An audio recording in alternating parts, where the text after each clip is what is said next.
Hi guys, do you like to learn how to use so that with bye bye sir? I like to teach you it like this way.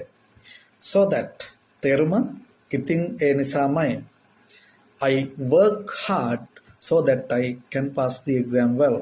මම මාන්සලා ඉගෙන ගන්නවා. ඉතින් ඒ නිසාමයි මට හොඳ result එකක් ගන්න පුළුවන්. හොඳට විභාගෙ පාස් වෙන්න පුළුවන්. She speaks very slowly so that everyone can understand her. එයා very slowly කතා කරනවා. ඉතින් ඒ නිසාමයි හැම කෙනෙකුටම එයාව තේරුම් ගන්න පුළුවන්. I save money so that I can buy a car. මම සල්ලි ඉතුරු කරනවා. ඉතින් මට කාර් එකක් මිලදී ගන්න පුළුවන්. අන්න ඒ විදිහට අපිට present form එක use කරන්න පුළුවන්.